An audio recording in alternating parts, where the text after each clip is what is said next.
இயேசு கிறிஸ்துவின் நாமத்தில் மீண்டுமாக இந்த 102ஆம் கூட்டத்துக்கு உங்கள் யாவரையும் வாழ்த்தி வரவேற்கின்றேன். இந்த நாளிலும் கூட நம்முடைய பாடம் 5க்கு நாம் வந்துவிட்டோம். கடந்த 4 பாடத்துக்கு பிறகு இது 5ஆம் பாடம்.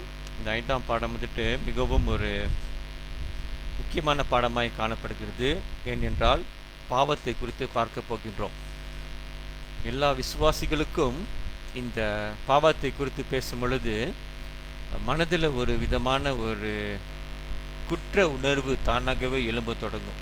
குற்ற உணர்வு ஏனென்றால் எல்லா விசுவாசிகளும் ஆண்டவருக்காக உண்மையாக வாழும்படியாக அவர்கள் கண்டிப்பாக எண்ணம் கொண்டு இருப்பார்கள். ஆண்டவருக்காக ஒரு நன்மையான வாழ்க்கை வாழும்படியாக, பிறருக்கு உதவி செய்யும்படியாக ஆண்டவர் கொடுத்த அழைப்பை நினைவு கூர்ந்து வாரம் திருச்சபைக்கு செல்ல வேண்டும் என்று, பிறகு நன்மையான காரியங்களை செய்ய வேண்டும் என்று, ஆண்டவருக்கு விரோதமாக பேசக்கூடாது, சத்தியத்துக்கு விரோதமாக செயல்படக்கூடாது என்று பலவிதமான கட்டுப்பாடுகளோடு அவர்கள் வாழ்ந்து கொண்டிருக்கலாம். அப்படி இருக்கும் பொழுது அவர்கள் பின்பற்றுகிற அந்த சத்தியத்தை அல்லது அவர்கள் நம்பிக்கொண்டிருக்கிற அந்த வார்த்தைகளை அவர்கள் ஒருவேளை கீழ்ப்படியாமல் போனால் அல்லது விரோதமாக ஏதாவது செய்தால் அவர்கள் பாவம் செய்தார்கள் என்று எண்ணிக்கொண்டு சில வேளைகளில் இந்த பாவத்தை குறித்து மிகவும் கவலைப்படுவார்கள். அதனால் இன்றைய பாடத்தை நாம் ஆழமாக நாம் சிந்திக்கும் பொழுது, கேட்கும் பொழுது, நான் விசுவாசிக்கிறேன் இந்த பாவத்தை குறித்து உங்களுடைய அபிப்பிராயம் அல்லது உங்களுடைய கருத்து மாறுபடும் என்று நான் விசுவாசிக்கிறேன். பாவம் என்றால் என்ன? பிரியமானவர்களே, 1 யோவான் 3ஆம் அதிகாரம் வசனம் 4 பார்க்கும் பொழுது பாவத்தினுடைய அர்த்தத்தை இங்க ரொம்ப தெளிவாக எழுதப்பட்டிருக்கிறது. 1 யோவான் 3ஆம் அதிகாரம் வசனம் 4, பாவம் செய்கிற எவனும் நியாயப்பிரமாணத்தை மீறுகிறான். நியாயப்பிரமாணத்தை மீறுகிறதே பாவம். இந்த வசனத்துல ஒவ்வொரு வார்த்தையும் 2 முறை எழுதப்பட்டிருக்கிறது. பாவம் என்கிற வார்த்தை 2 முறை எழுதப்பட்டிருக்கிறது. நியாயப்பிரமாணம் என்ற வார்த்தை 2 முறை எழுதப்பட்டிருக்கிறது. மீறுகிறான் அல்லது மீறுகிறதே என்றும் 2 முறை எழுதப்பட்டிருக்கிறது.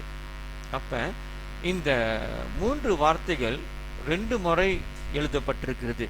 சுருக்கமாக சொல்லப்போனா, நியாயப்பிரமாணத்தை நாம் மீறினால் அல்லது நியாயப்பிரமாணத்தை நாம் கடைபிடிக்காவிட்டால் அல்லது நியாயப்பிரமாணத்துக்கு நாம் கீழ்ப்படியாவிட்டால் நாம் பாவம் செய்கிறவர்களாக காணப்படுகிறோம் என்று பார்க்கிறோம்.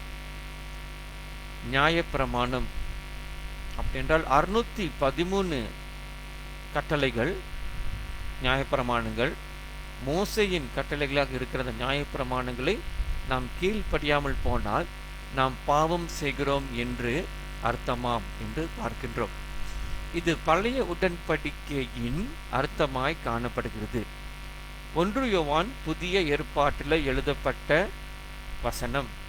ஆனாலும் கூட யோவானானவர் இந்த பாவம் என்னவென்றால் பழைய உடன்படிக்கையை மீறுவதுதான் பாவம் என்று எழுதப்பட்டிருக்கிறது. ஸோ பாவத்துடைய அர்த்தத்தை இந்த பகுதியிலே நாம் பார்த்து விட்டோம். நியாயப்பிரமாணத்தை கீழ்ப்படிய வேண்டும், கீழ்ப்படியாவிட்டால் நாம் அனைவரும் பாவம் செய்கிறவர்களாக நாம் காணப்படுகிறோம். பிரியமானவர்களே, நீங்க வேத கல்லூரிக்கு நீங்க படிச்சீங்களா? வேத கல்லூரி பாடத்தில் நீங்க பார்த்தீங்களா? அதில் ஒரு பாடம் இருக்கு. அந்த பாடத்தின் தலைப்பு என்னவென்றால் ஹர்மத்தியாலஜி. ஹர்மத்தியாலஜினா இந்த பாவத்தை குறித்து கற்றுக்கொள்கிற அல்லது பாவத்தை குறித்து ஆழமாக அறிகிற ஒரு வேத கல்லூரியின் பாடமாக காணப்படுகிறது. ஸோ இன்டர்நெட் நீங்கள் போய்ட்டு இந்த வார்த்தையை தட்டி பார்த்தீங்கன்னா பாவம் என்றால் என்ன குறித்து அநேக வசனங்களை கொடுத்து அவர்கள் உங்களுக்கு வெளிப்படுத்துவார்கள் இன்டர்நெட்டில். ஹர்மத்தியாலஜி இது பாவத்தை கற்றுக்கொள்கிறது அல்லது பாவம் என்றால் என்ன என்று ஆழமாக கற்றுக்கொள்கிற ஒரு துறையாக காணப்படுகிறது. சுருக்கமாக பாவம் என்றால், பிரியமானவர்களே, இந்த எபிரேயர் மொழியில நாம் குறி தவறிட்டோம் அல்லது நாம் ஒரு அடைவு நிலையை நாம் அடையாமல் இருக்கின்றோம். To err or miss the mark, or a coming short of failure to reach the divine standard. நியாயப்பிரமாணம் என்பது நமக்கு கொடுக்கப்பட்ட ஒரு அளவுகோலாய் காணப்படுகிறது. இட்ஸ் a benchmark, அளவுகோல். அப்போ அந்த நியாயப்பிரமாணத்தை கீழ்ப்படியாவிட்டால் அல்லது அந்த நியாயப்பிரமாணத்தினுடைய நிபந்தனையை நாம் அடையாவிட்டால் நாம் பாவம் செய்வது போல என்று 1 யோவான் 3ஆம் அதிகாரம் வசனம் 4 நாம் பார்க்கின்றோம். ஸோ குறி தவறினது போல எதை செய்ய வேண்டும் என்று நாம் செய்யாமல் இருந்தால் அது பாவமாய் காணப்படுகிறது. எதை செய்யக்கூடாது ஆனால் அதை தான் நாம் செய்தோம் என்றால் அதுவும் நாம் குறி தவறினர்களாக நாம் காணப்போகிறோம். அதனால தான் பார்த்து இந்த படத்தில் பாருங்கள், நம்ம இந்த மாதிரி சில வேலைகளில் நம்ம தலையை சொஞ்சிக்கிட்டு இருப்போம். ஏன் சொஞ்சிட்டு இருப்போம்னா, நான் செஞ்ச காரியம் தப்பா சரியா தவறா அந்த மாதிரி சில வேலையில் குழப்பத்தில் நம்ம காணப்படுவோம். ஏனென்றால் அந்த அளவுகோல் அல்லது அந்த பெஞ்ச்மார்க் ஸ்டாண்டர்டை நம்ம மீட் பண்ணல. உதாரணத்துக்கு பழைய உடன்படிக்கையில் நியாயப்பிரமாணத்தில் ஓய்வு நாளை நாம் பரிசுத்தமாக அனுசரிக்கும் என்று எழுதப்பட்டிருக்கிறது பழைய உடன்படிக்கையில். அப்போ மாதத்தில் 4 வாரம் இருக்குது. 4 வாரத்தில் 3 வாரம் சபைக்கு போனால் சர்ச்சுக்கு போயிட்டு 1 வாரம் போட்டி இந்த பழைய உடன்படிக்கை பிரகாரமாக நாம் பாவம் செய்கிறோம். அதனால தான் இந்த பழைய உடன்படிக்கையில் மிகவும் ஆழமாக வைராக்கியமாக இருப்பவர்களுக்கு என்ன சொல்லுவாங்கன்னா, சர்ச்சுக்கு போட்டி மனசே ஒரு மாதிரியாக இருக்குன்னுவாங்க. சர்ச்சுக்கு போட்டி இன்னைக்கு ஞாயிற்றுக்கிழமை மாதிரியே இல்லைன்னுவாங்க. ஏன்னா அந்த பழைய உடன்படிக்கையினுடைய கட்டுப்பாட்டில் அவர்கள் வாழ்ந்து கொண்டு வருகிறார்கள். அதே நேரத்தில் சிலர் இன்னும் அதிக பழைய உடன்படிக்கையில் வைராக்கியமாக இருக்கிறவர்கள் என்ன சொல்வார்கள் என்றால், நாம் சபைக்கு செல்லாவிட்டால் ஆலயத்துக்கு செல்லாவிட்டால் ஓய்வு நாளிலே தேவனை நாம் ஆராதிக்காவிட்டால் திருச்சபையில் அது பாவம் என்று அவர்கள் அதை சுட்டி காண்பிப்பார்கள். அது மாத்திரமல்ல, அது உனக்கு பல தீமையான விளைவுகளை கொண்டு வரும் என்று அவ்விதமாகவும் இந்த நியாயப்பிரமாணத்தில் வைராக்கியமாக இருப்பவர்கள் அவ்விதமாக கண்டிப்பார்கள் என்று நாம் அறிந்து கொள்ள வேண்டும். ஏனென்றால் அந்த ஸ்டாண்டர்ட் நம்ம மீட் பண்ணல, அந்த ஸ்டாண்டர்ட் நம்ம அடையலை. அதனால் நியாயப்பிரமாணத்தில் இருக்கும் பொழுது அந்த பழைய உடன்படிக்கை நிபந்தனைகளை நம் கீழ்ப்படியாவிட்டால் அது பாவமாக எண்ணப்படுகிறது என்று நாம் அறிந்திருக்க வேண்டும். ரோமர் புத்தகத்தில் 3ஆம் அதிகாரம் வசனம் 23 பார்க்கும் பொழுது, எல்லாரும் பாவம் செய்து தேவ மகிமை அற்றவர்களாகி என்று வசனத்தில் எழுதப்பட்டிருக்கிறது. அப்போஸ்தலர் பவுல் இந்த புத்தகத்தை எழுதினார். ரோமர் 3:23 அவர் தான் இந்த புத்தகத்தை எழுதினார். அவர் என்ன சொல்றாருன்னா, சுருக்கமாக நியாயப்பிரமாணத்தோடு நம்மெல்லாம் ஒப்பிடும் பொழுது நியாயப்பிரமாணத்தை முன் வைத்து நம்மளுடைய செய்கைகளை ஒப்பிட்டு பார்க்கும் பொழுது நம்ம எல்லாரும் குறி தவறிட்டோம் சொல்வார்.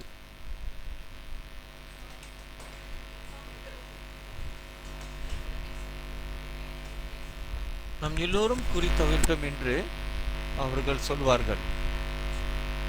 அதனால பவுல் குறிப்பாக இந்த யூதர் கிரீக்கு மக்களுக்கு அவர் சொல்கிற காரியம், யூதர்கள் என்றால் இந்த நியாயப்பிரமாணத்தை காத்துக்கொள்பவர்கள்,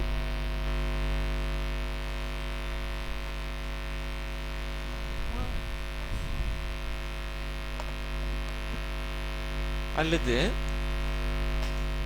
இந்த யூதர்களும் கிரேக்கியர்களுக்கும் குறித்து எழுதப்படுகிறது. இது எல்லோரும் பாவம் செய்து. சரியா? யூதர்களும் கிரேக்கர்களும் குறிக்கப்படுகிறது. யூதர்கள் என்றால் அவர்கள் இந்த பழைய உடன்படிக்கையை வழக்கத்தில் அவர்கள் வாழ்ந்து கொண்டு வந்தவர்கள். கிரேக்கர்களுக்கு நியாயப்பிரமாணம் கொடுக்கப்படவில்லை. இருந்தாலும் கூட அவர்களும் எல்லா வகையிலும் இந்த நியாயப்பிரமாணத்தை கீழ்ப்படியாமல் அல்லது முற்றிலுமாக கீழ்ப்படியாமல் இருக்கும் பொழுது அவர்களும் இந்த பாவத்தை செய்கிறார்கள் என்று இங்கே எழுதப்பட்டிருக்கிறது.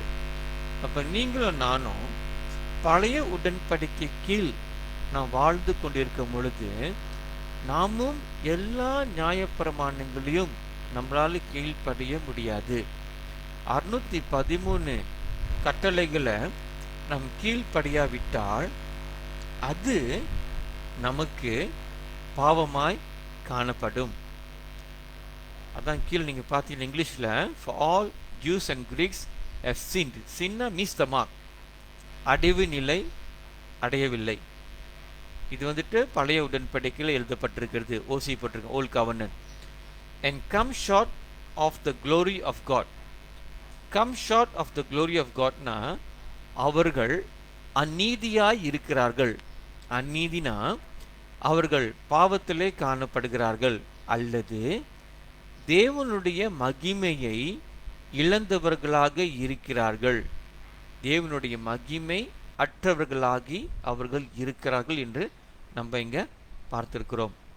அப்படி என்றால் பிரியமானவர்களே, பழைய உடன்படிக்கையிலே வாழ்கிற ஒவ்வொரு நபர்களும் பாவம் செய்து கொண்டு வருகிறார்கள் அல்லது பாவத்திலே வாழ்கிறார்கள்.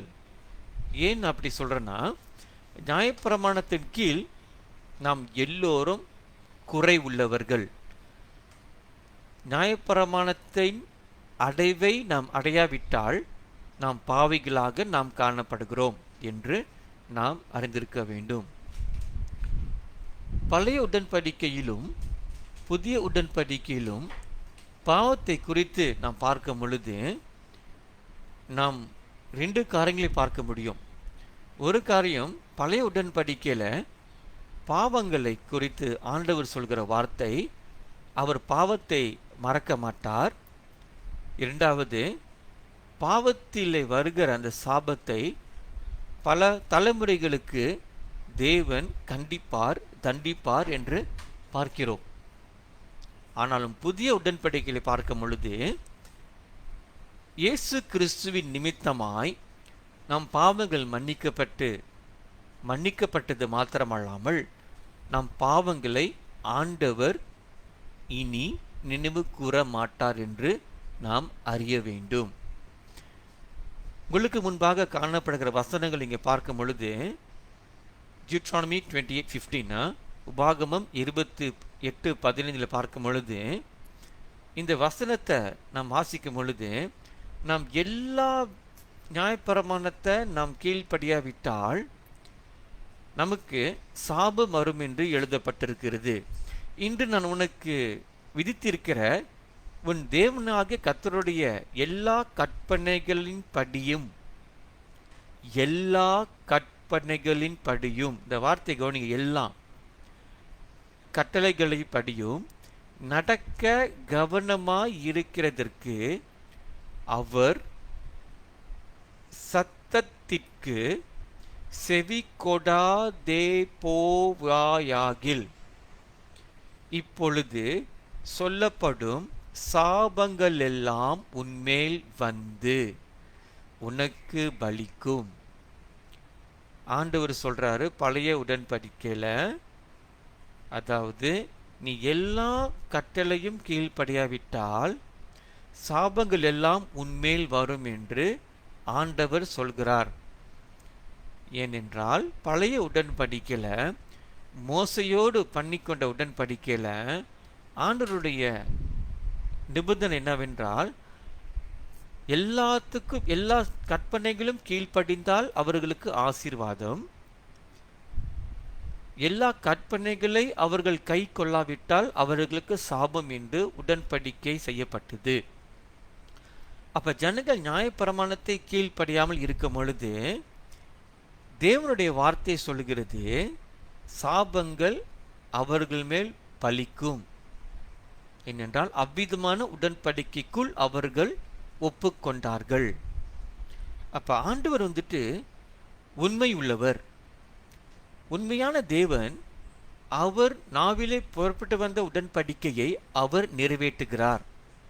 அதனால்தான் இஸ்ரேல் ஜனங்களுக்கு பலவிதமான தண்டனை, பலவிதமான சூழ்நிலை வனாந்தரத்திலும் கூட என்று நாம் அறிந்திருக்க வேண்டும். அதே நேரத்தில் ஏசாயா 65ஆம் அதிகாரம் வசனம் 6-7 பார்க்கும் பொழுது இந்த வசனத்தில் நம்ம தெளிவாக பார்க்கிறோம். உங்கள் அக்கிரமங்களும் மலைகளில் தூபம் காட்டி மேடைகளின் மேல் என்னை நிந்தித்த உங்கள் பிதாக்களுடைய அக்கிரமங்களுக்கும், அப்பனா உங்களுடைய தாத்தா பாட்டி முன்னோர்கள் செய்த பாவங்களுக்கு தக்கதாக அவர்கள் மடியிலே சரி கட்டுவேன். நான் அவர்கள் முந்தின செய்கையின் பலனை அவர்கள் மடியிலே அழைப்பேன் என்று கர்த்தர் சொல்லுகிறார். சரியா? பிரியமானவர்களே, இந்த வசனத்தில் பார்க்கும் பொழுது ஆண்டவர் சொல்றாரு, உங்களுடைய முன்னோர்கள் செய்த பாவத்தை நிமித்தமாக அந்த பாவத்தில் காணப்படுகிற விளைவுகள், தண்டனைகளை வரும் காலம் இருக்கிற சன்னதிக்கு வரும் என்று இந்த வார்த்தையில் நாம் பார்க்கிறோம். அப்பனா நம்மளுடைய தாத்தா பாட்டி முன்னோர்கள் செய்த பாவங்கள், செய்த அக்கிரமங்கள் அனைத்துக்கும் தண்டனை உண்டு என்று இந்த பழைய உடன்படிக்கையில் திட்டம் தெளிவுமாக எழுதப்பட்டிருக்கிறது. இதுக்கு ஒப்பாக எபிரேயர் 10ஆம் அதிகாரம் வசனம் 3 பார்க்கும் பொழுது பழைய உடன்படிக்கையில ஜனங்கள் செய்கிற பாவங்களுக்கு பலி செலுத்தப்பட்டது.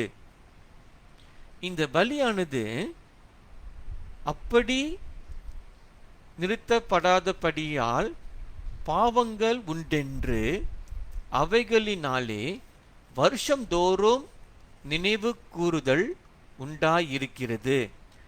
அப்ப வருடந்தோறும் ஆசாரியர்கள் பலி செலுத்தும் போது பாவங்கள் இருக்கு, அதனால பலி செலுத்த வேண்டும்.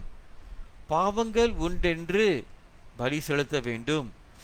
அப்ப ஜனங்கள் ஒவ்வொரு நாளும் ஒவ்வொரு வருடத்திலும் அவர்கள் தேவ ஆலயத்திலே மிருக பலி செலுத்தி அவர்கள் பாவங்கள் மூடப்பட வேண்டும் என்று அவர்கள் பிரயாசப்பட்டு கொண்டு இருந்தார்கள். இது பழைய உடன்படிக்கையில் ஒவ்வொரு நாளும் ஆசாரியர்கள் தேவ ஆலயத்தில் பலி செலுத்தி ஜனங்கள் பாவங்களுக்காக தேவனிடத்தில் அவர்கள் செய்த காரியத்தின் நிமித்தமாக ஆண்டவர் அவர்கள் பாவங்களை மன்னித்தார். பாவம் செய்த பிறகு மறுபடியும் பலி செலுத்த வேண்டும், ஆண்டவர் மன்னிப்பார். இதே தொடர்ச்சியாக அவர்கள் வாழ்க்கை முறையாக பழைய உடன்படிக்கையில் காணப்படுகிற காரியமாய் அது காணப்பட்டது. சரியா? புதிய உடன்படிக்கையில் பார்க்கும் பொழுது நான் சற்று முன் சொன்னேன், ஆண்டவர் நம் பாவங்களை மன்னித்து அதை மறந்து விட்டார் அல்லது மீண்டுமாக நினைவு கூற மாட்டார்.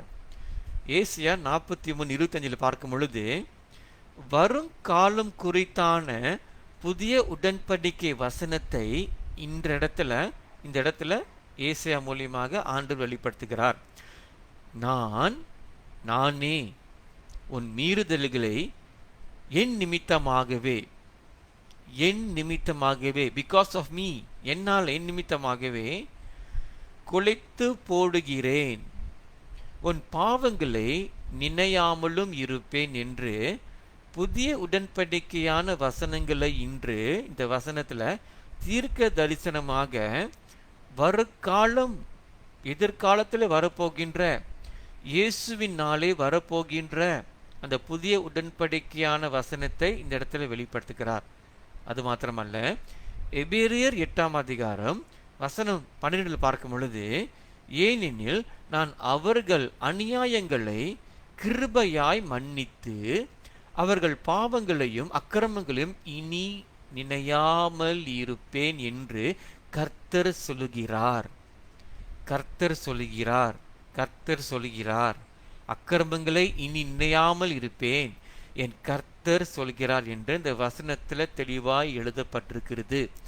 ஆண்டவரே சொல்றாரு, என்னுடைய கிருபையினால உங்கள் பாவங்கள் அக்கிரமங்கள் இனி நினையாதிருப்பேன்.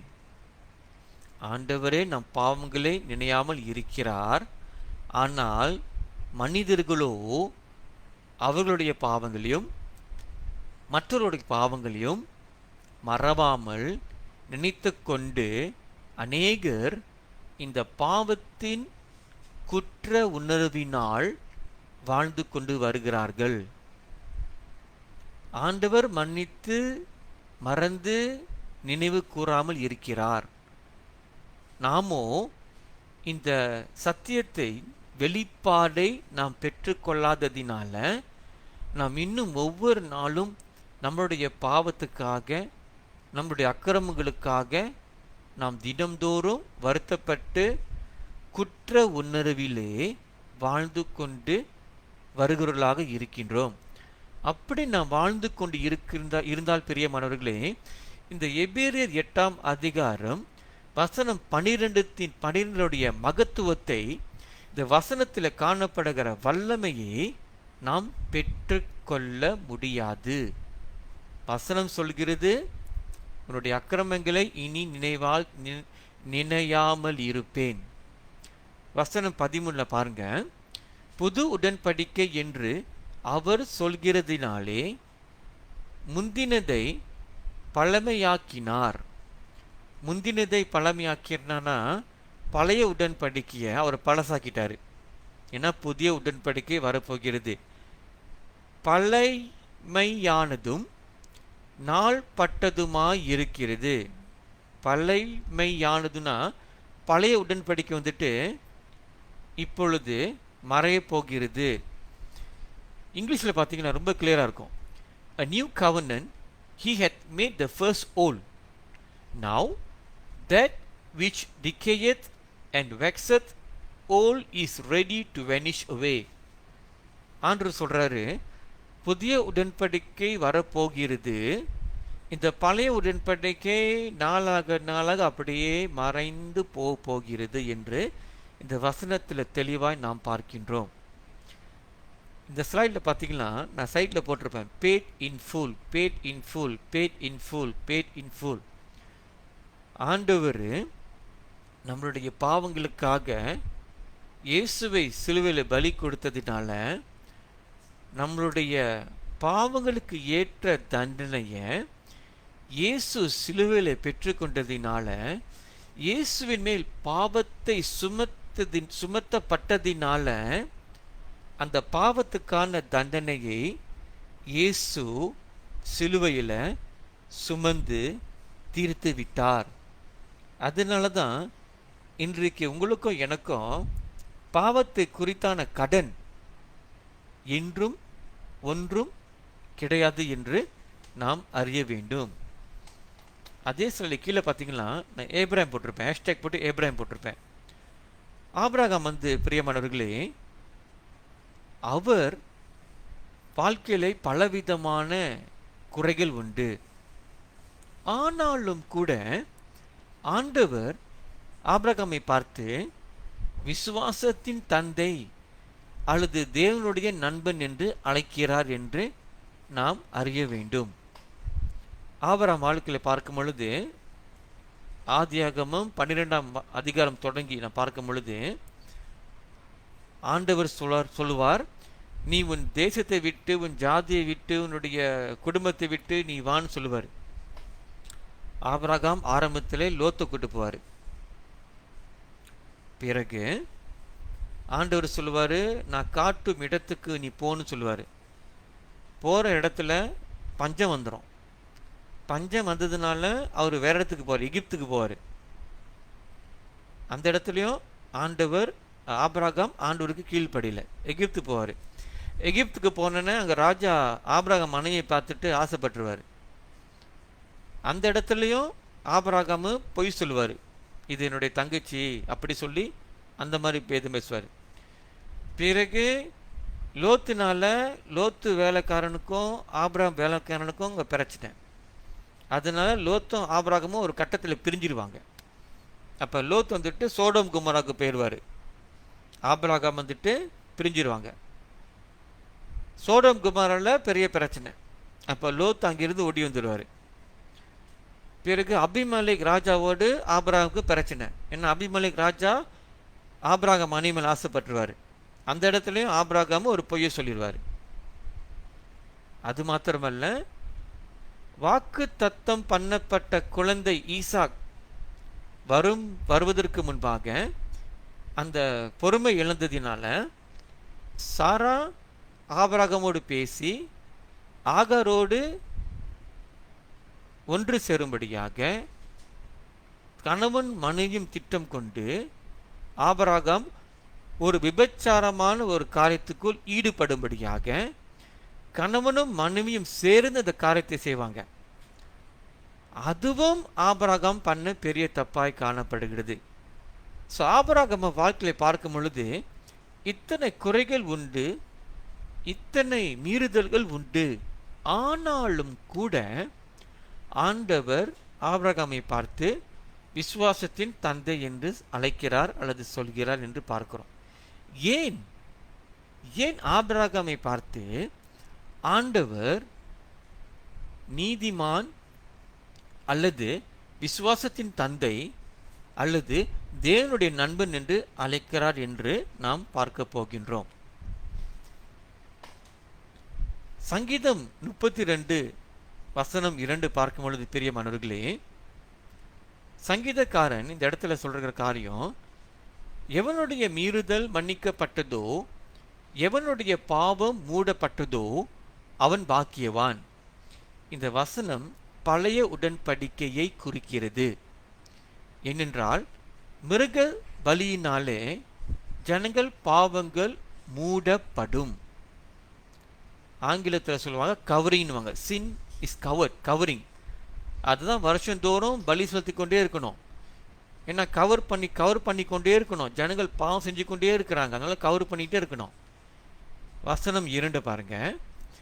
எவனுடைய அக்கிரமத்தை கர்த்தர் எண்ணாதிருக்கிறாரோ, எவனுடைய ஆவியில் கபடமில்லாதிருக்கிறதோ அவன் பாக்கியவான். 2ஆம் வசனம் வந்துட்டு புதிய உடன்படிக்கையை குறிக்கிறது. 2வது வசனம் புதிய உடன்படிக்கையை குறிக்கிறது. ஆவியில் கபடம் இல்லாதிருக்கிறதோ. பிரியமானவர்களே, நாம் இயேசுவை ஏற்றுக்கொண்ட பிறகு, இது வந்துட்டு ஆவி ஆத்மா சரீரம் பாடத்தில் நாம் பார்த்தோம், நம்முடைய ஆவி உயிர்ப்பிக்கப்பட்டு மறுபிறப்பு அடைகிறது. நம்முடைய ஆவியில காணப்பட்ட பழைவைகள் அனைத்தும் ஒளிந்து போயின. நம்முடைய ஆவியில பாவம் இல்லை. நம்முடைய ஆவி வந்துட்டு கபடம் இல்லாதிருக்கிறது. கபடம் இல்லைன்னா ஆவியில எந்த குறையும் இல்லை. வசனத்தில் மறுபடியும் பாருங்க. எவனுடைய அக்கிரமத்தை கர்த்தர் எண்ணாதிருக்கிறாரோ, எவனுடைய ஆவியில் கபடம் இல்லாதிருக்கிறதோ. நீங்களும் நானும் புதிய சிருஷ்டியாக இருப்பதினால நம்முடைய ஆவியில் வந்துட்டு கபடம் இல்லை. ஆவி வந்துட்டு இயேசு கிறிஸ்துவினுடைய ஆவியை போல் நம் ஆவி காணப்படுகிறது, புதிய சிருஷ்டியாக நாம். அதனால நாம் அனைவரும் பாக்கியவான்களாக காணப்படுகிறோம். அதே வயலில் 2ஆம் வசனத்தில் மறுபடியும் பாருங்க. எவனுடைய அக்கிரமத்தை கர்த்தர் எண்ணாதிருக்கிறாரோ என்று பார்க்கும் பொழுது இங்கிலீஷில் பாருங்க இம்ப்யூட்டட் போட்டு. இம்ப்யூட் என்ன அர்த்தம்னா கணக்கில் சேர்க்காம இருக்கிறது. கணக்கில் சேர்க்காம இருக்கிறது. ஆபிரகாம் செய்த ஒவ்வொரு தப்பான காரியத்துக்கும் அந்த காரியம் வந்துட்டு ஆண்டவர் கணக்கில் சேர்க்கல. அப்படின்னா ஆபிரகாம் செஞ்ச ஒவ்வொரு காரியத்தையும் ஆண்டவர் அதை பாவமாக எண்ணவில்லை. இங்கே யோசிப்பீங்க, எப்படி அது பாவமாக எண்ணவில்லை? அவன் அவ்வளோ தப்பு பண்ணானே. அடுத்த வசனத்தை பாருங்க. ரோமர் 4ஆம் அதிகாரம் வசனம் 7 தொடங்கி 8 வரை. எவர்களுடைய அக்கிரமங்கள் மன்னிக்கப்பட்டதோ, எவர்களுடைய பாவங்கள் மூடப்பட்டதோ அவர்கள் பாக்கியவான்கள். பவுலானவர் சங்கீதம் 32ஆம் அதிகாரத்தில் 1ஆம் வசனத்தில் இருக்கிற வசனத்தை மறுபடியும் இங்கே சொல்கிறாரு. 2ஆம் வசனத்தை பார்க்கிறோம். வசனம் 8, எவனுடைய பாவத்தை கர்த்தர் எண்ணாதிருக்கிறாரோ அவன் பாக்கியவான் என்று தாவீது சொல்லி இருக்கிறான். இவனுடைய பாவங்கள் கர்த்தர் எண்ணாதிருக்கிறாரோ என்றால் அந்த பாவத்தை கர்த்தர் கணக்கில் சேர்க்கவில்லை. ஏன் பாவத்தை கர்த்தர் கணக்கில் சேர்க்க மாட்டார்னா, புதிய உடன்படிக்கையில் நம் பாவங்கள் மன்னிக்கப்பட்டு நம் பாவங்களை கர்த்தர் இனி நினைவு கூற மாட்டார். அதனால புதிய உடன்படிக்கையில் பாவத்தை கர்த்தர் எண்ணாதிருக்கிறார் என்று நாம் அறிந்து கொள்ள வேண்டும். அதே வேளையில் 2 கொரிந்தியர் 5ஆம் அதிகாரம் வசனம் 19 பார்க்கும் பொழுது, அதே என்னவெனில் தேவன் உலகத்தாருடைய பாவங்களை எண்ணாமல் கிறிஸ்துவுக்குள் அவர்களை தமக்கு ஒப்புரவாக்கி ஒப்புரவாக்குதலின் உபதேசத்தை எங்களிடத்தில் ஒப்புவித்தார். ஆங்கிலத்தில் பாருங்க, not imputing their trespasses unto them. அப்படின்னா புதிய உடன்படிக்கையில் நம் பாவங்கள் முற்றிலுமாய் மன்னிக்கப்பட்டதினால அந்த பாவத்தை மறுபடியுமாக ஆண்டவர் நம்முடைய கணக்கில் சேர்க்க மாட்டார். ஏனென்றால் அவர் பாவத்தை நினைவு கூறாத தேவன். அப்ப நம்ம மறுபடியும் நம்முடைய பழைய பாவத்தை நினைச்சு கொண்டு நம்ம சோர்ந்து போய் கவலைப்பட்டு கொண்டு இருந்தால் ஆண்டவர் பாவத்தை நினைவு கூற மாட்டுகிறார். ஆண்டவர் பாவத்தை மன்னித்தார் என்ற வார்த்தைக்கு நாம் முக்கியத்துவம் கொடுக்காமல் அந்த வார்த்தையை கனப்படுத்தாமல் இருக்கும் பொழுது நாம் தொடர்ந்து பாவத்தை உணர்த்துகிற மனசாட்சியின் சிந்தையிலே நாம் வாழ்ந்து கொண்டு வருகிறவர்களாக நாம் காணப்படுவோம். மறுபடியும் ஆபிரகாமுடைய கதைக்கு போகலாம். நான் சற்று முன் சில உதாரணங்கள் கொடுத்தேன். ஆபிரகாம் இவ்வளோ குறை இருந்துச்சு, ஆனால் ஆண்டவர் அவர் பாவம் செய்யாதது போல எண்ணுகிறார். ஏன் தரமா கவனிங்க, ரோமர் 4:15, மேலும் நியாயப்பிரமாணம் கோபாக்கினையை உண்டாக்குகிறது. நியாயப்பிரமாணம் கோபாக்கினையை உண்டாக்குகிறது. ஏன்னா நியாயப்பிரமாணத்தை கீழ்ப்படியாவிட்டால் தேவ கோபம் இஸ்ரவேல் ஜனங்கள் மேல் வந்துவிடும். கீழ்ப்படிந்தால் ஆசீர்வாதம், கீழ்ப்படியாவிட்டால் சாபம். அதனால தான் அங்கே போட்டிருக்கு, மேலும் நியாயப்பிரமாணம் கோபாக்கினையை உண்டாக்குகிறது. நியாயப்பிரமாணம் இல்லாவிட்டால் மீறுதலும் இல்லை. ஆபிரகாம் வாழ்கிற நாட்களிலே நியாயப்பிரமாணம் கொடுக்கப்படவில்லை. மோசே காலத்தில் தொடங்கிதான் நியாயப்பிரமாணம் கொடுக்கப்பட்டது. மோசே காலத்துக்கு முன்பாக ஆபிரகாம் வாழ்ந்ததினால நியாயப்பிரமாணம் இல்லாததினால ஆபிரகாம் செய்த ஒவ்வொரு குறைகளையும் ஆண்டவர் அதை பாவமாக எண்ணவில்லை. அதனால தான் ஆபிரகாமுக்கு ஆண்டவர் தண்டனையை, சாபத்தை அவர் கொடுக்கவில்லை என்று நாம் அறிந்து கொள்ள வேண்டும்.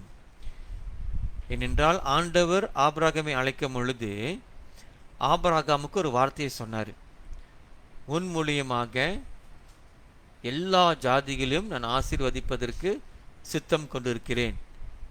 through Abraham the whole world will be blessed. அந்த வசனம் இருக்கு. ஆபிரகாமோடு பண்ணிக்கிற உடன்படிக்கையில ஆண்டவர் எங்கேயும் சொல்லல நீ கீழ்ப்படிஞ்சா ஆசீர்வாதம், கீழ்ப்படியாவிட்டால் சாபம்னு சொல்லவே இல்லை. அதனால தான் ஆபிரகாம் வாழ்க்கையில அத்தனை ஆசீர்வாதங்கள் காணப்பட்டது. ஏனென்றால் ஆபிரகாம் நியாயப்பிரமாணத்துக்குட்பட்டவன் அல்ல என்று நாம் அறிய வேண்டும். ரோமர் 5:13 பார்க்கும் பொழுது இதே தான் மறுபடியும் எழுதப்பட்டிருக்கிறது. நியாயப்பிரமாணம் கொடுக்கப்படுவதற்கு முன்னும் பாவம் உலகத்தில் இருந்தது. அப்ப நான் நியாயப்பிரமாணம் கொடுக்கறதுக்கு முன்பாக உலகத்துல பாவம் இருந்துச்சு, இல்லைன்னு இல்லை, பாவம் இருந்துச்சு. நியாயப்பிரமாணம் இல்லாது இருந்தால் பாவம் எண்ணப்பட மாட்டாது. நியாயப்பிரமாணம் இல்லாது இருந்தால் பாவம் எண்ணப்பட மாட்டாது. அதனாலதான் ஆபிரகாமுடைய பாவங்கள், நான் பாவம்னு சொல்லக்கூடாது, ஏன்னா நியாயப்பிரமாணம் இல்லாவிட்டா அது பாவமே எண்ணப்படாது. நீங்க பக்கத்துல ஒரு படம் பாருங்க, ஒருத்தர் கணக்கு எழுதிட்டு இருப்பாரு, கால்குலேட்டர் வச்சுட்டு கணக்கு எழுதிட்டு இருப்பாரு. நான் ஏன் இந்த படத்தை வச்சேன்னா, பழைய உடன்படிக்கையில செய்கிற ஒவ்வொரு பாவத்தையும் கணக்கு போடுவார். யாரு கணக்கு போடுவார்? ஆண்டவர் கணக்கு போடுவார். எந்த பாவம் செஞ்சேன்னா நியாயப்பிரமாணத்தை நீ மீறுகிற, எந்த நியாயப்பிரமாணத்தை எப்போ மீறின, அந்த பிரமாணத்தின் நிமித்தமாக உனக்கு ஆசீர்வாதம் உண்டு அல்லது சாபம் உண்டு கணக்கீடு செஞ்சாங்க, கணக்கீடு இருந்துச்சு. ஆனால் புதிய உடன்படிக்கையில் ஆண்டவர் சொல்கிறாரு, உன் பாவங்களை நான் எண்ணாதிருப்பேன். அப்பனா கணக்கில் ஆண்டவர் சேர்க்க மாட்டார். ரோமர் 6:14.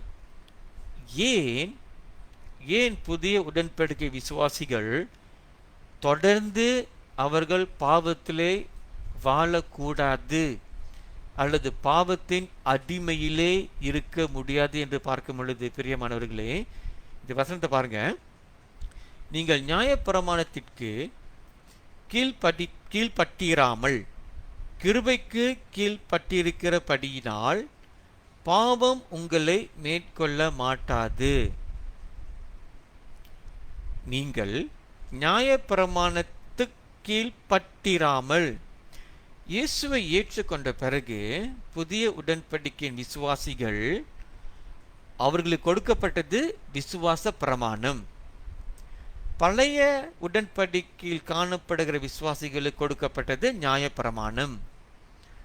ஸோ புதிய உடன்படிக்கையில் விசுவாச பிரமாணத்தில் வாழ்கிறவர்களுக்கு நியாயப்பிரமாணத்துக்கு கீழ்ப்பட்டிராமல் இருக்கிறார்கள். அதனால தான் இங்கு வசனத்தில் எழுதப்பட்டிருக்கிறது, பாவம் உங்களை மேற்கொள்ள மாட்டாது.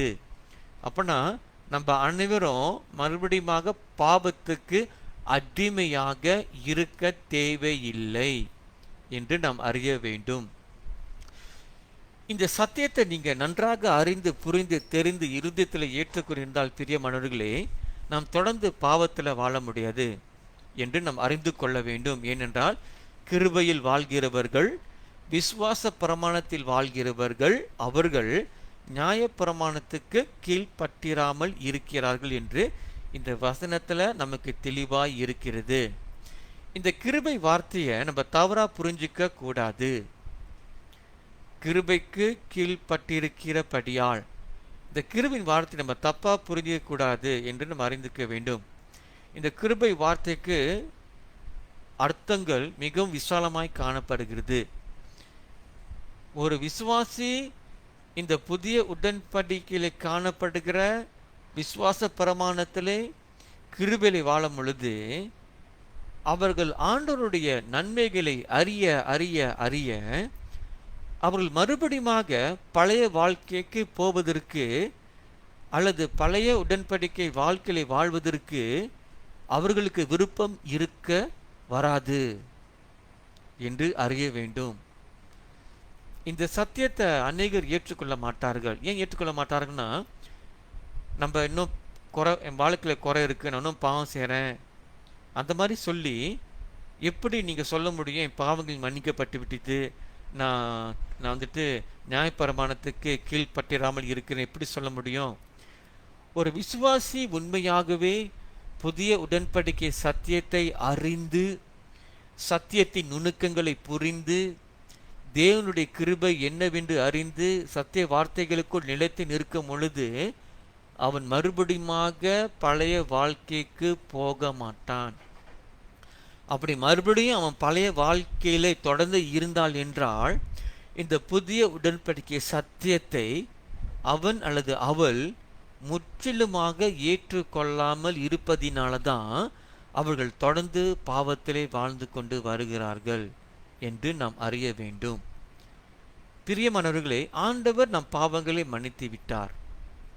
ஆனாலும் நாம் தொடர்ந்து பாவத்திலே வாழ்ந்து கொண்டு இருந்தால் பாவத்துக்கான விளைவை நாம் சந்தித்துதான் ஆக வேண்டும்.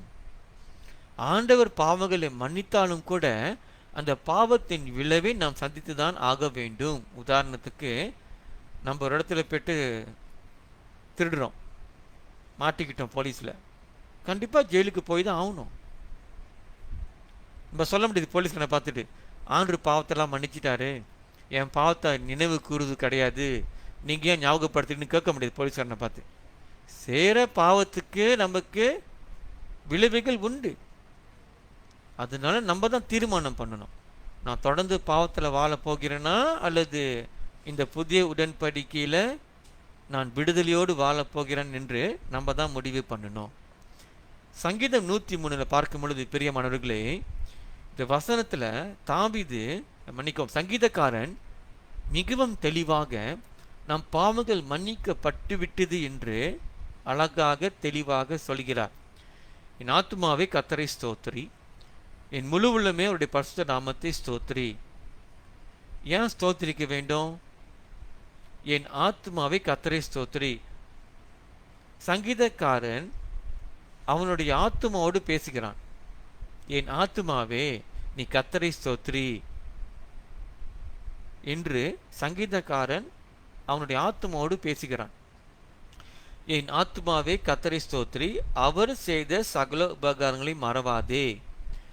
எந்த உபகாரங்களை ஆண்டவர் செய்திருக்கிறார், எந்த உபகாரங்களுக்காக நான் கர்த்தரை ஸ்தோத்திரிக்க வேண்டும் என்று பார்க்கும் பொழுது பிரியமானவர்களே, வசனம் 3 பார்க்கும் பொழுது, அவர் உன் அக்கிரமங்களை எல்லாம் எல்லாம் ஆல் மன்னித்து உன் நோய்கள் எல்லாம் எல்லாம் குணமாக்கி.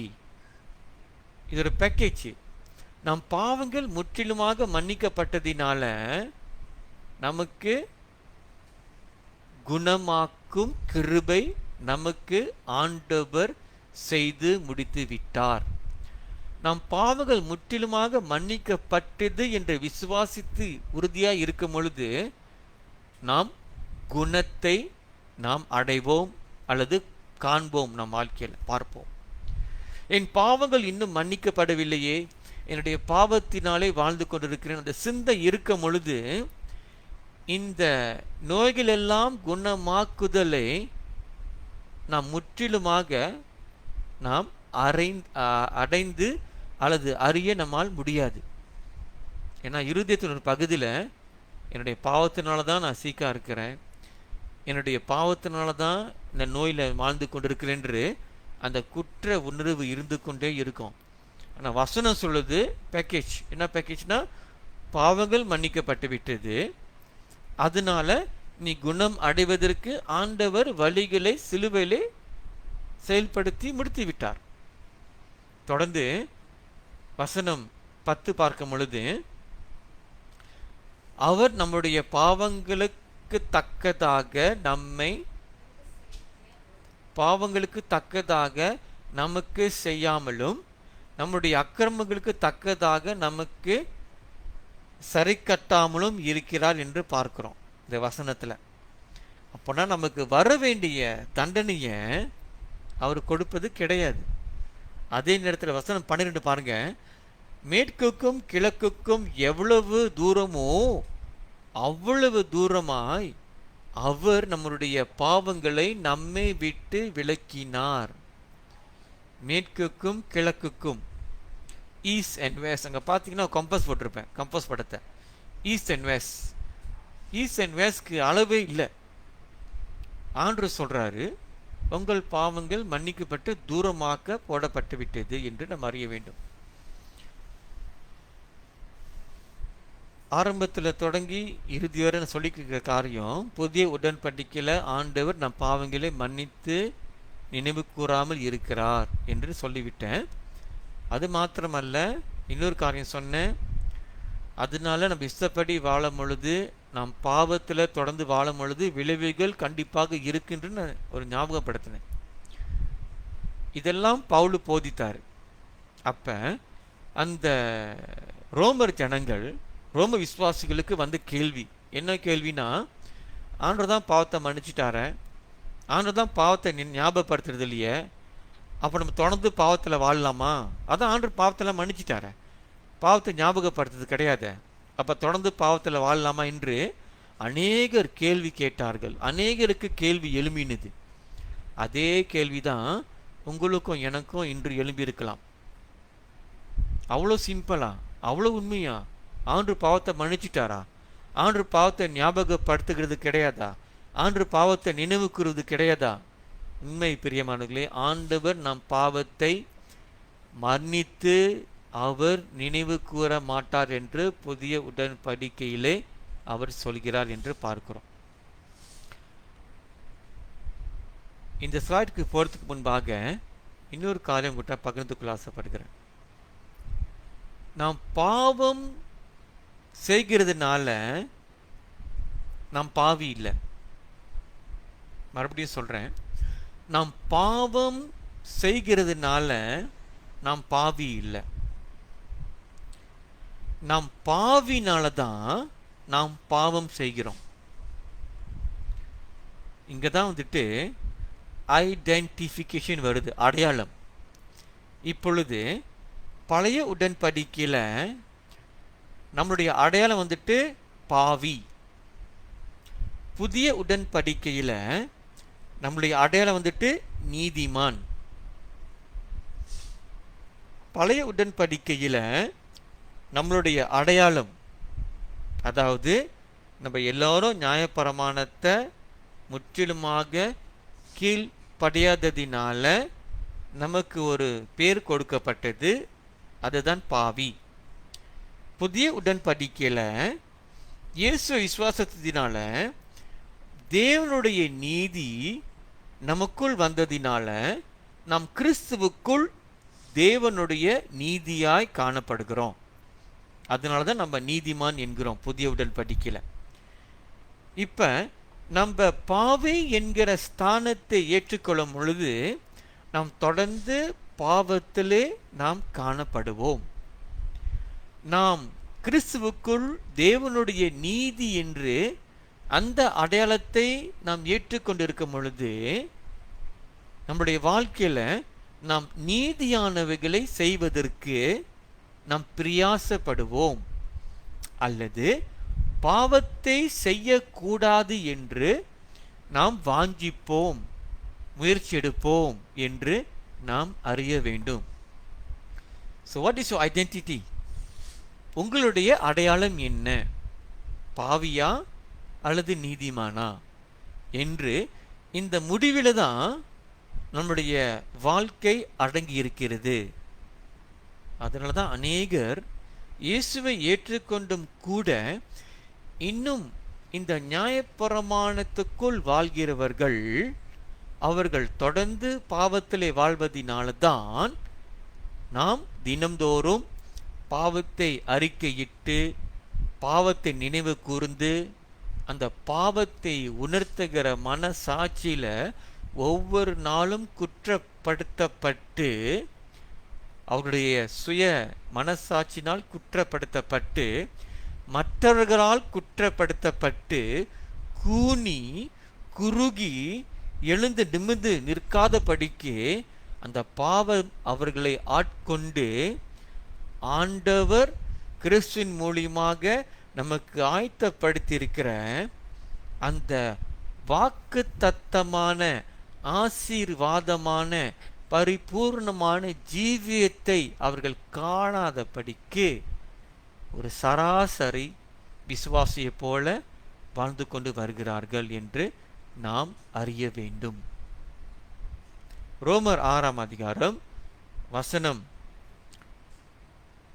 2 வசனம் 15 பார்க்கும் பொழுது, ஆகையால் என்ன சொல்வோம்? கிருபை பெருகும்படிக்கு பாவத்திலே நிலைத்திருக்கலாம் என்று சொல்லுவோமோ? இதெல்லாம் ஜனங்க பவுல்கிட்ட பார்த்து கேட்டாங்க. பவுல் என்ன சொல்றாரு தெரியுமா? ஜனங்க கேட்டாங்க, கிருபை தான் பெருகிருச்ச, நம்ம தான் கிருபையில் வாழ்கிறோமே, அப்போ வந்துட்டு நம்ம தொடர்ந்து பாவம் செய்யலாமா? பாவம் செய்ய செய்ய கிருபை பெருகிட்டு தானே இருக்கும்னு வசனத்தில் போட்டிருக்கேன். அப்போ வாழ்மா பவுல் சொல்றாரு, கூடாதே கூடாதே. அதே நேரத்தில் வசனம் 15 பாருங்க. இதனால என்ன? நாம் நியாயப்பிரமாணத்துக்கு கீழ்ப்பட்டிராமல் கிருபைக்கு கீழ்ப்பட்டிருக்கிறபடியால் பாவம் செய்யலாமா?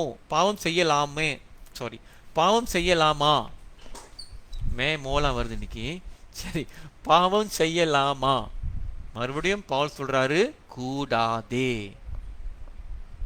ஆங்கிலத்தில் பாருங்க, God forbid. என்ன அர்த்தம்னா, ஆண்டவருக்கே இது விருப்பமில்லாத காரியம் சொல்றாரு.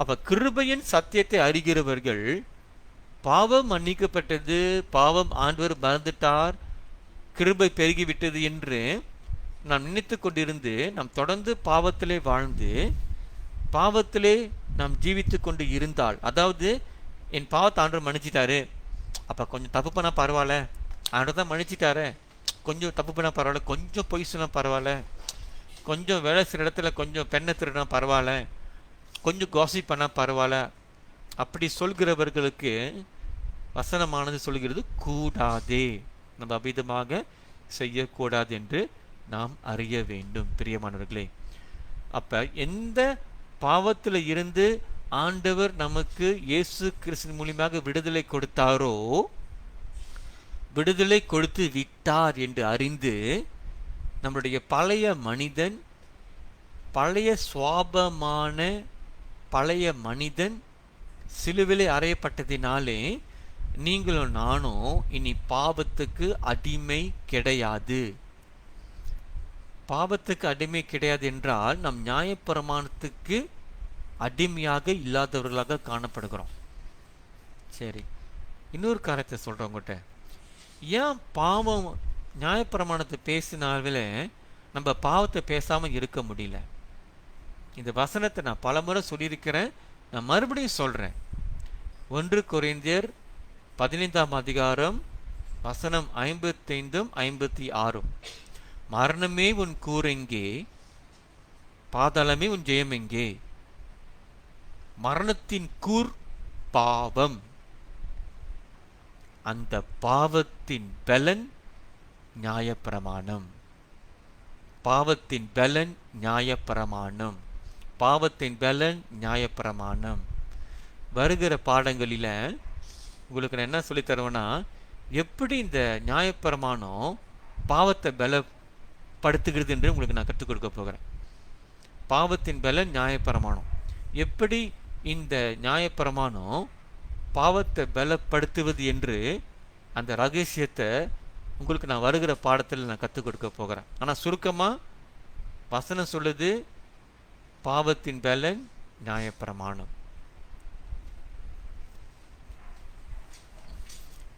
ரோமர் 6ஆம் அதிகாரத்தில் 16ஆம் வசனத்தில் நான் சற்று முன் சுருக்கமாக சொன்ன காரியத்தை இங்கே எழுதப்பட்டிருக்கிறது. எதற்கு நம்ம ஒப்பு கொடுக்க போகிறோம்? தொடர்ந்து பாவத்தில் வாழ்வதற்கு அல்லது நீதியிலே வாழ்வதற்கு நம்மளுடைய தீர்மானத்தில் அடங்கி இருக்கிற ஒரு காரியம். It's our choice. இந்த படத்தை பாருங்களேன், பக்கத்தில் யூ டிசைட் போட்டிருப்பேன். You decide, your choice.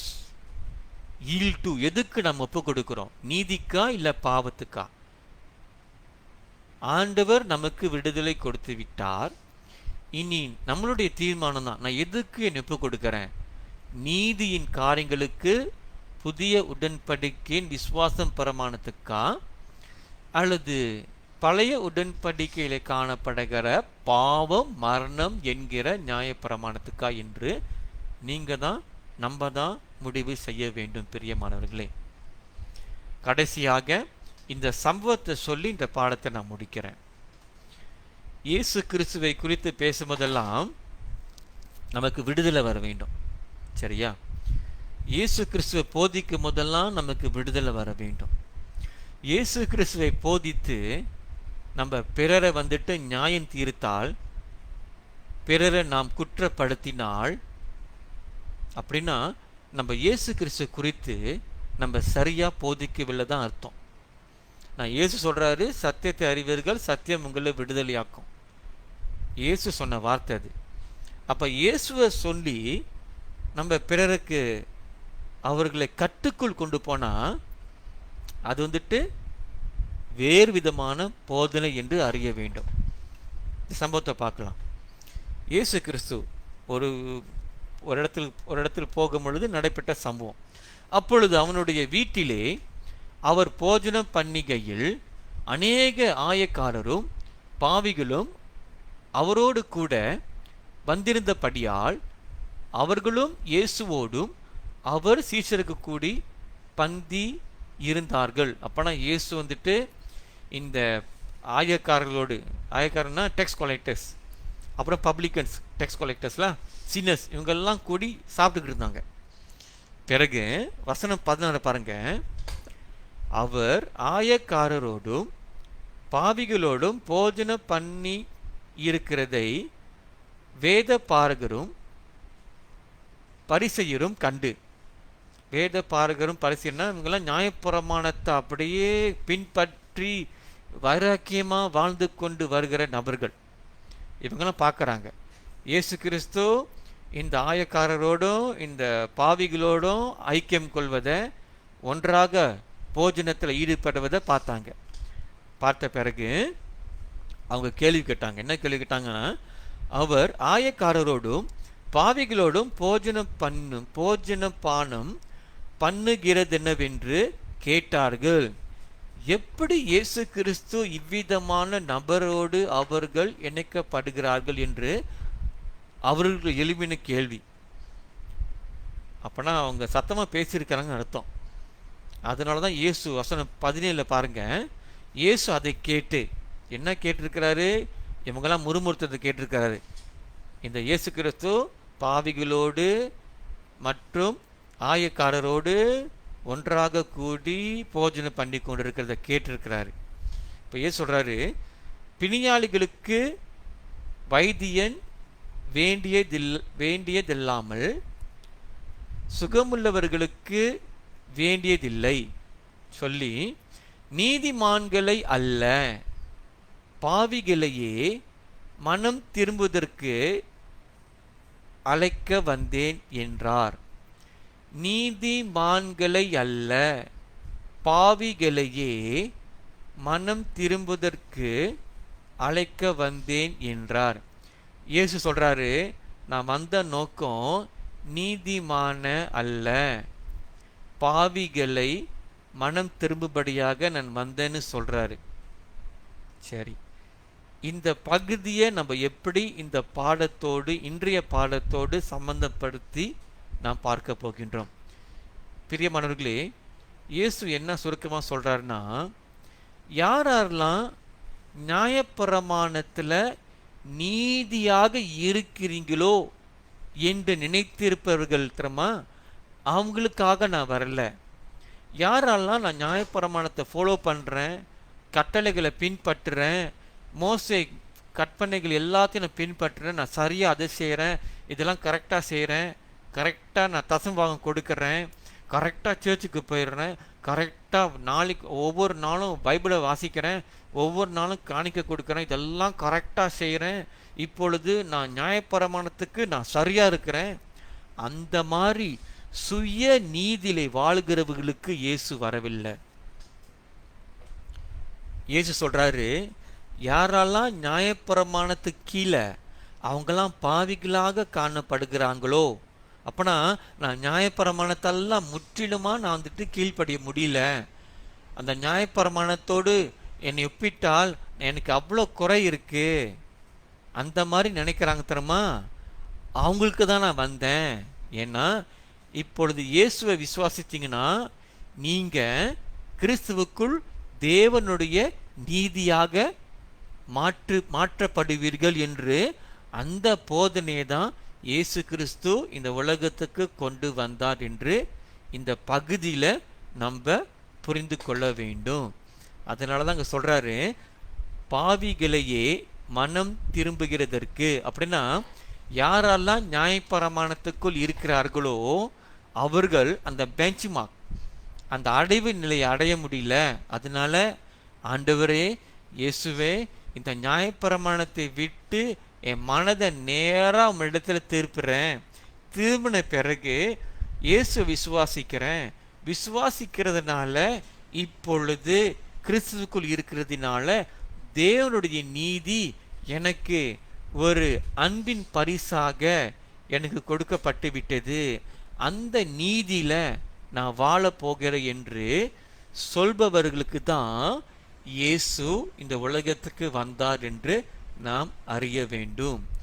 இப்படி யாரெல்லாம் வந்துட்டு இந்த இயேசுவை ஏற்றுக்கொண்டு விசுவாசிக்கிறார்களோ அவர்கள் இந்த பழைய உடன்படிக்கை அல்லது நியாயப்பிரமாணத்துக்குள் அவர்கள் அடிமையாக இல்லாதபடிக்கு, அதிலே அவர்களுக்குட்பட்டவராக இல்லாதபடிக்கு விடுதலை பெற்று அவர்கள் தேவ நீதியிலும் பரிசுத்தத்திலும் அவர்கள் வாழ்வதற்கு ஆண்டவர் அவர்களை ஆயத்தப்படுத்தி விட்டார் என்று நாம் அறிய வேண்டும். பிரியமானவர்களே, ஆல்ரைட், இன்றைய